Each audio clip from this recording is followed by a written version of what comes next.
যে কেউ একটা চেঞ্জ করে স্ক্রিনশটটা নিয়ে একটা নিউজ করে দিল যে হাজবেন্ডের জায়গায় ওনার নাম, তো এরা বোধহয় বিয়ে করে ফেলছে। পরিকল্পিতভাবে রাজার সাথে বুবলির বিয়ের গুজব ছড়িয়েছে অপু বিশ্বাস। অর্থাৎ আসল সত্যতা জেনেও বুবলিকে সকলের চোখে খারাপভাবে উপস্থাপন করার জন্যই অপু বিশ্বাসের পক্ষ থেকে সকল কলকাঠি নাড়ানো হয়েছে। সম্প্রতি একটি লাইভ অনুষ্ঠানে ঠিক এমনই কিছু ইঙ্গিত প্রদান করেছেন শবনম বুবলি। তাই তার বিস্তারিত জানতে একটা মুহূর্ত না টেনে সঙ্গেই থাকুন। পরিমণির প্রাক্তন স্বামী শরীফুল রাজের সাথে দেয়ালের দেশ সিনেমার মধ্য দিয়ে জুটি বেঁধেছেন বুবলি, কিন্তু অনাকাঙ্ক্ষিতভাবে প্রথম সিনেমা থেকেই তাদের মধ্যকার একটি বিয়ের গুঞ্জন ছড়িয়ে পড়ে সারা মিডিয়া জুড়ে। এমনকি বুবলির উইকিপিডিয়াতেও তার স্বামী হিসেবে শরীফুল রাজকে বসিয়ে দেওয়া হয়েছে। অর্থাৎ সকলের ধারণা রাজার সাথে বাস্তব জীবনে সত্যিকারের বিয়ের বাঁধন বেঁধে নিয়েছেন বুবলি।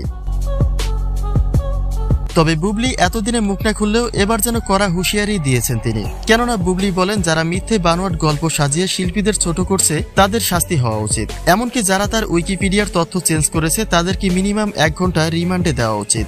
যে কেউ একজন উইকিপিডিয়া ইন্টারনেটের কোন একটা তথ্য চেঞ্জ করে দিল আর সেটা নিয়ে নিউজ হচ্ছে, এরা কারা? এদেরকে পেলে আছে না যে সাথে সাথে রিমান্ডে পাঠানো উচিত।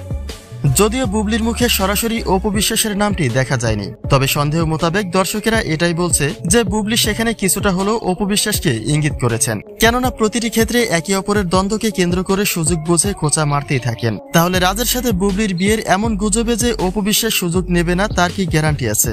অর্থাৎ তাদের ভাষ্যমতে শবনম বুবলির উইকিপিডিয়ার তথ্য চেঞ্জ করার পেছনে অপু বিশ্বাসের হাত থাকতে পারে। কেননা সবার কাছে নিজ চোখে শত্রুকে হেনস্থার শিকার হতে দেখলে বেশ ভালোই লাগে, আর তাই হয়তোবা গোপনে হাড়ি ভেঙেছেন অপু বিশ্বাস।